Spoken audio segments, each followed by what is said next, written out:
Good day. I'm Johan Coetzee, and today I would like to focus in the number video on corruption, on the role of professional people and specific professionals, as we call them, in corruption, because they play a very important, critical role in corruption. As professional people, we expect them to be a higher moral or to apply higher moral principles and values, but it doesn't seem to be the case always. Those that remain silent, the good people, doesn't contribute to alleviating the problem either. And now I'm referring to number one, the lawyers. You will find that in offshore islands and also in Namibia and the countries around the globe, in the United States, United Kingdom, all developed countries, the lawyers are central in facilitating corruption. Laundering taking place in offshore islands like the Bahamas, Cayman Islands, in Panama, in Coetzee, an island near Switzerland, and so many other offshore islands are being facilitated by lawyers. Money that disappeared from Africa being facilitated in these offshore islands, and also in Switzerland. Probably the facilitator of the biggest or largest amount of money worldwide coming from Africa and from developed countries under the pretense of see nothing, hear nothing, know nothing, and say nothing. Switzerland is an extreme corrupt country in that sense. That's also been listed on a regular basis by Transparency International as some of the better countries and at least corrupt countries, which it's not the case at all. So money being facilitated by lawyers because they are the middleman in legalizing money obtained through legal means, like for example in Namibia through fish rock, facilitating through different accounts, through banks. Bankers are also part of the corruption problem in the world, that basically legalize corruption and despite all FIA requirements, financial intelligence requirements, allow these to take place under the instructions and also the abuse of power of politicians. And we have seen it in Iceland.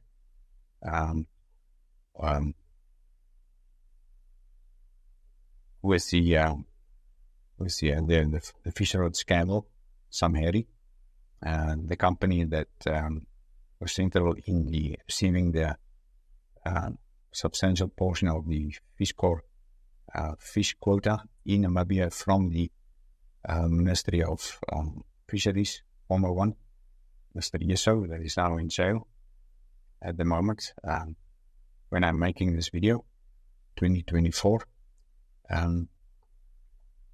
So lawyers are the middlemen, and they get commissions and facilitate contracts, and some of these companies are just paper-based companies, shells upon shells upon shells. And this system have been created by the Americans in all these different shell companies. It's now also been used by the Chinese to buy property in America. So in Namibia, we know also of lawyers that have been that have facilitated monies from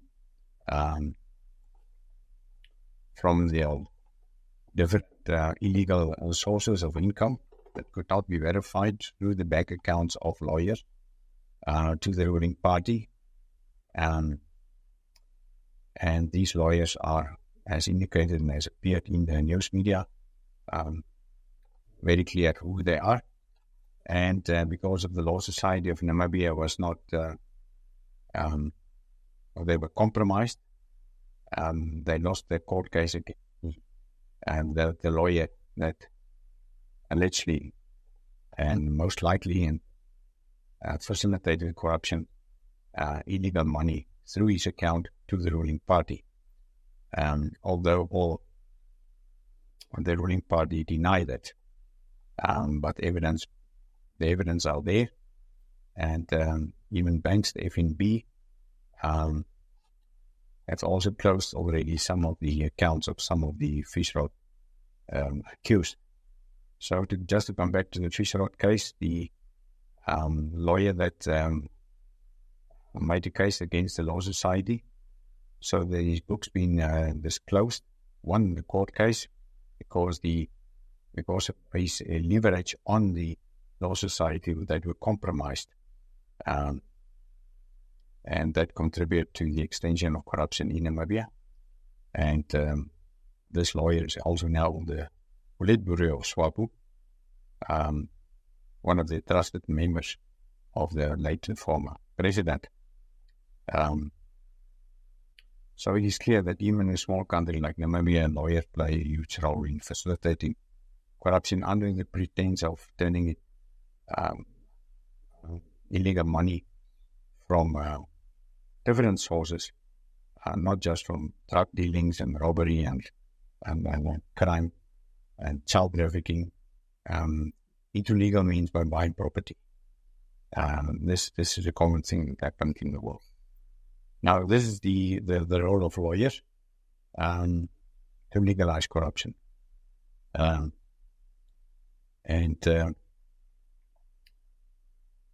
Then attorneys also, except for attorneys, also auditors play a big role. Almost all the auditing companies have been found guilty of corruption in South Africa. KPMG, PricewaterhouseCoopers, Deloitte & Touche.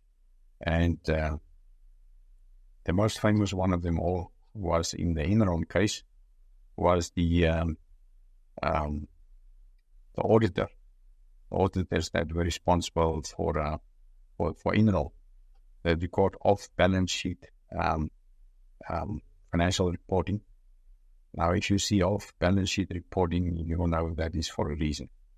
It's to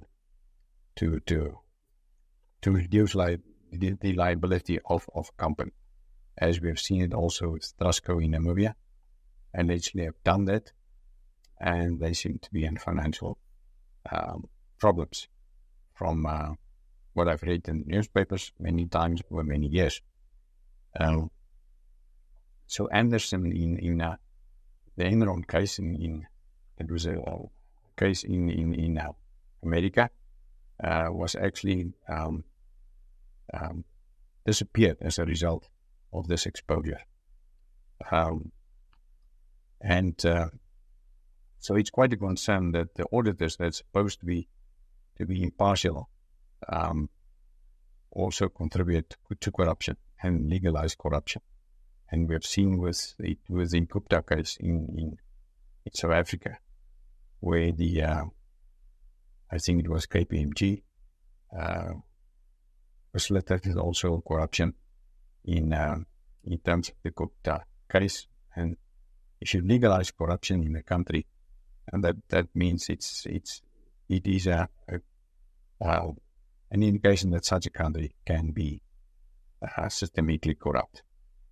Then others are, for example, accountants, also responsible for that. All the major accounting companies that are also very close with auditors have been found guilty in South Africa of corruption. And to a lesser extent in Namibia. But we have seen the role of some accounting companies, also with the Steinhoff case in South Africa, biggest corruption scandal exposed in South Africa with repercussions in Europe and in Germany. Marcus Jooste that recently died, and the Crystal Visa, also he's his shareholding in that reduced extensively from I think about 10 billion to about 2 billion as a result of that. Also in the case of PSG and the role of PSG corruption, where Mr. The head of PSG then also claimed that they've got dementia and can't remember things until getting classified as being a sufferer of dementia. Typical strategies that people take not to take accountability for what is happening. Then architects also, because they provide elaborate plans for government buildings, empire buildings, in terms of huge constructions, monstrosities, as we have seen also here in Namibia, with the Namibia Students Financial Assistance Fund building a monstrosity of a building.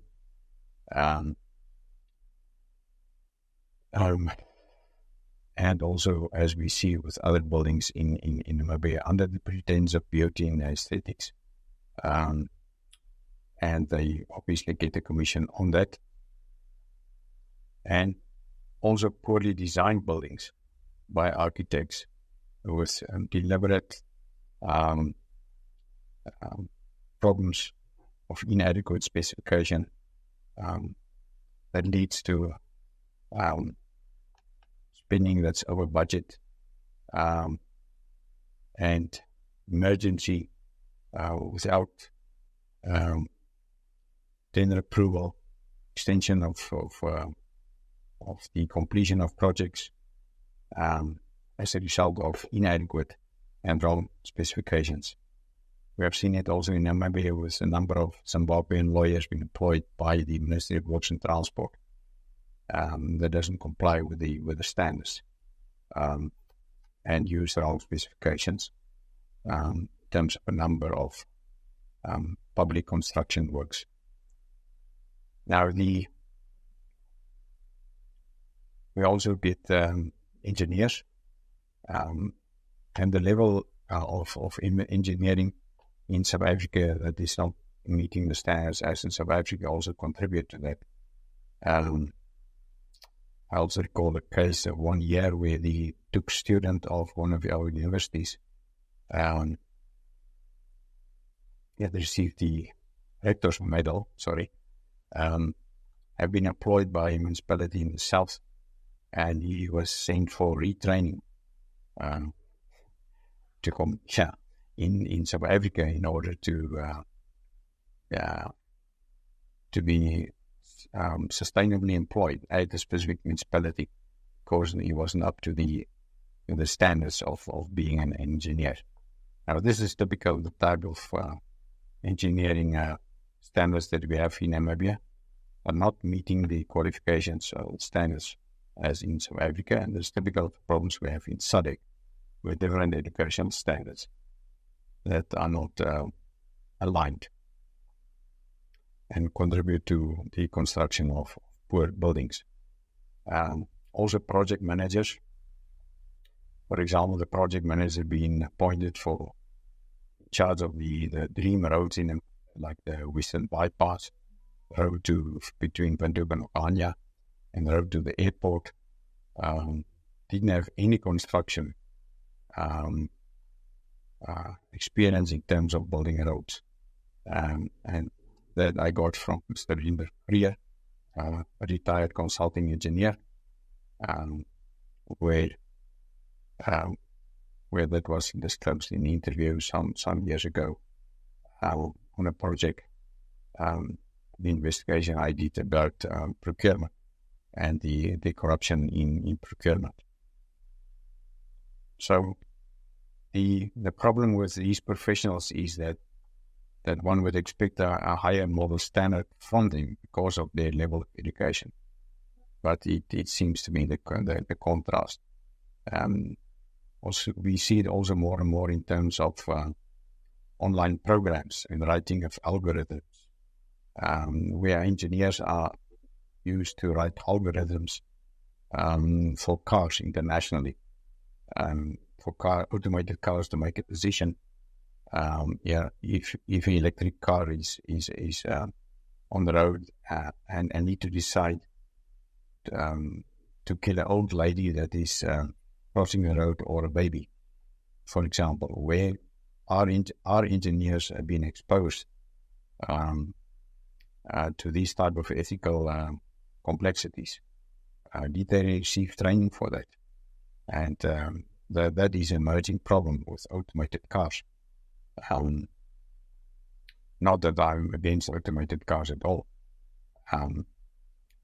because in developed countries it can be the future, but I won't see it as a future in Africa, and specifically not the electrical cars.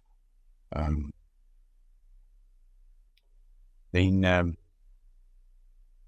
to summarize, we see that accountants are the main players in corruption, as we have seen in Namibia with the Fisher case.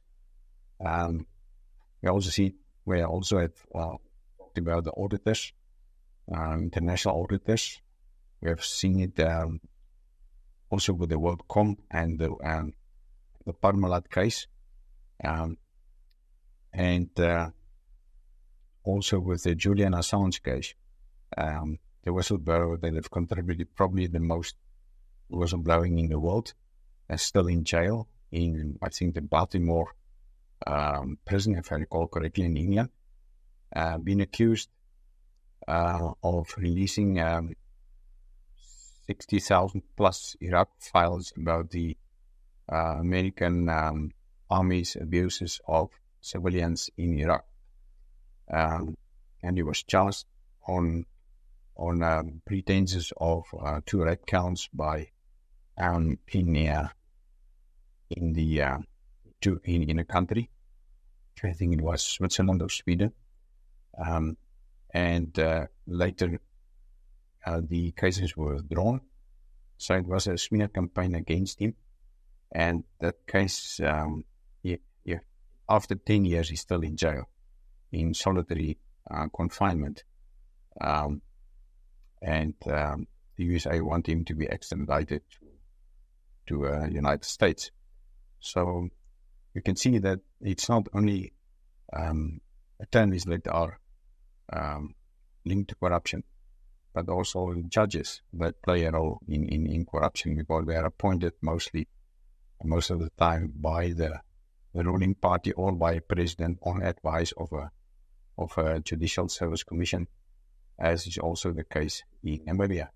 Now I also want to mention a case of the judge president in Namibia, Mr. Peter Damasip, where his wife was accused of conflict of interest in the case of Mr. Conradi, another lawyer on the board of the MTC, in facilitating a dinner to the wife of Mr. Damasip, the judge president, and later the case was settled, and it was on tape and it was recorded. So this is not Mr. Damasip himself. Mr. Damasip and some other judges were also involved in a case that I recall a few years ago, the start of the Fisher case, to make the case in camera and not open for the public.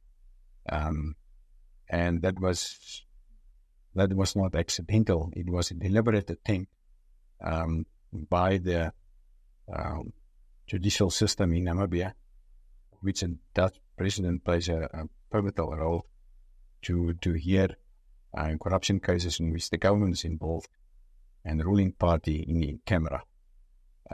So you can see that the judicial system and judges are also associated and compromised and associated with corruption that cannot always be proven, but this has appeared in a local newspaper. Then auditors, as I've talked already about, and also countries and bankers. One of the main culprits of corruption, as we've seen in Namibia with Fishrod case, as we've seen with the Swiss bankers, as we see also with many other countries and bankers, where they almost never will speak up against corruption in a country. So then the architects and the engineers and the accountants, then also intellectuals. So in the next video, I will talk about the treason of the not only the professionals, but specifically the intellectuals in playing a role in corruption.